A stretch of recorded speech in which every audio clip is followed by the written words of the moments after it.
වැඩක් ආරම්භ කරලා පස්සේ සතියකින් පස්සේ පටන් ගන්නවා, සති දෙකකින් පස්සේ පටන් ගන්නවා, ආයෙ තව පැයකින් පස්සේ පටන් ගන්නවා නෙමෙයි.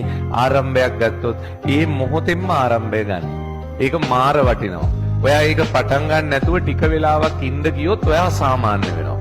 හැබැයි ඔයා පටන් ගන්න වෙලාවෙම වැඩේ පටන් ගන්න ගත්තොත් මොකද්ද තියෙන දේ? දැන් එතකොට ඔයා පොඩි වෙලාවක්වත් වැඩේ අතහැරලා නැහැ. එහෙම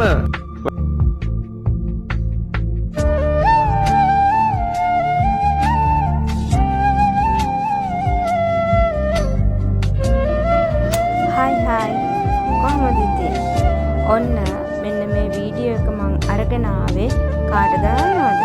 පහුගිය දවස්වල මම දාපු කීටැක්ස් වීඩියෝ එක දැකලා ගොඩක් අය මගෙන් ඇහුවා ඔයා මහන්නේ නැද්ද? මහන එක නතර කරාද? අය බහැක් මහන්නේ නැද්ද කියලා අහපු ඔයාලටයි මෙන්න මේ වීඩියෝ එක. නෑ අනේ මං තාම බෑග් මහනවා. කීටැග් හදන එකත් මගේ බිස්නස් එකක්. ඊට අමතරව මම මේ බෑග් මහන එක නතර කරලා නැහැ. ඉතින් මේ මහන්නේ ලන්ච් බෑග් ඕඩර් එකක්. වීඩියෝ එක තාම ඉවර කරලා නැහැ. බෑග් මහන ඉවර කරලා නැහැ. අවසානට මම බෑග් ටික මහලා වීඩියෝ එකක් අරන් එන්නම්.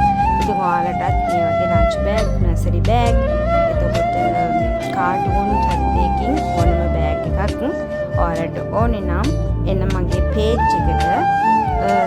ඊට අමතරව 074යි 03යි 46යි 245 මගේ WhatsApp නම්බර් එක තියෙනවා. දාන්න මැසේජ් එකක්. එතකන් ගිහිල්ලා එන්නම්.